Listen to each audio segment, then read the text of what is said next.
નમસ્કાર મિત્રો, આજના આ મહત્વપૂર્ણ વિડીયોમાં આપણે જાણવાના છીએ કે તમારા સામાન્ય રેશન કાર્ડ એટલે કે નોન NFSA રેશન કાર્ડને NFSA રેશન કાર્ડ એટલે કે મફત અનાજ મળે એ રેશન કાર્ડમાં કેવી રીતે બદલી શકાય. જો તમે પણ મફત અથવા સબસિડીવાળું અનાજના લાભ મેળવવા માંગતા હોય તો આ વિડીયો તમારા માટે ખૂબ જ ઉપયોગી છે. તેથી આ વિડીયોને અંત સુધી જરૂર જુઓ. તો સૌથી પહેલાં સમજીએ કે NFSA રેશન કાર્ડ શું છે. NFSA ration card national food security act. આ યોજના હેઠળ પાત્ર પરિવારને સરકાર દ્વારા દર મહિને મફત અથવા સસ્તા દરે અનાજ આપવામાં આવે છે. જો તમારી પાસે હાલ સામાન્ય રેશન કાર્ડ છે અને તમે સરકાર દ્વારા નક્કી કરેલ ગરીબી રેખા અથવા ઓછી આવકના માપદંડમાં આવો છો તો તમે NFSA માટે અરજી કરી શકો છો. હવે જાણીએ કે અરજી માટે કયા દસ્તાવેજોની જરૂર પડશે.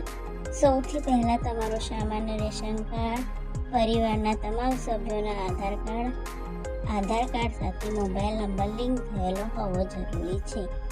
મામલતદાર દ્વારા આપવામાં આવેલ તાજેતરનો આવકનો દાખલો, રહેઠાણ પુરાવા, લાઇટ બિલ, પેરા બિલ અથવા ચૂંટણી કાર્ડ, કુટુંબના વડાની બેંક પાસબુકના પ્રથમ પાનની નકલ, જો લાગુ પડતું હોય તો વિધવા સહાય પ્રમાણપત્ર, દિવ્યાંગતાનું સર્ટિફિકેટ, BPLનો દાખલો, વર્કર કાર્ડ. હવે જાણીએ કે ઓનલાઈન અરજી કરવાની સંપૂર્ણ પ્રક્રિયા.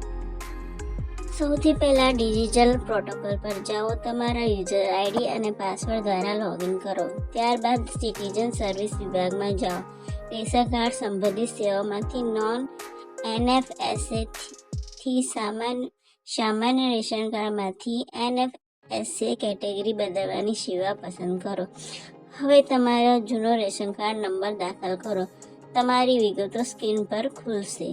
જો પરિવારના કોઈ સભ્યનું આધાર કાર્ડ લિંક ન હોય તો આધાર કાર્ડનું સેટિંગ પૂર્ણ કરો.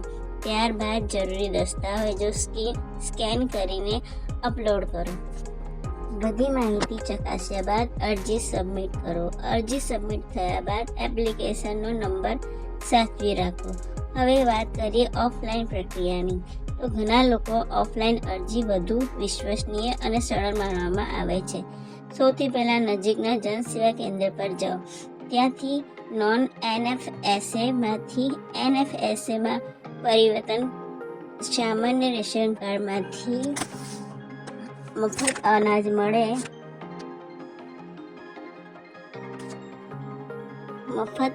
મળે તેનું ફોર્મ ભરો. ફોર્મમાં તમારી અને પરિવારની વિગતો યોગ્ય રીતે ભરો. જૂના રેશન કાર્ડની માહિતી દાખલ કરો. પછી આવકનો દાખલો, આધાર કાર્ડ અને અન્ય જરૂરી દસ્તાવેજો નકલો જોડો. હવે ભરેલું ફોર્મ કચેરીમાં જમા કરાવો. અરજી કર્યા પછી એપ્લિકેશનની બારકોડવાળું કૂપન આપવામાં આવશે, જે સાચવી રાખવી. અરજી કર્યા પછી આગળ શું થશે?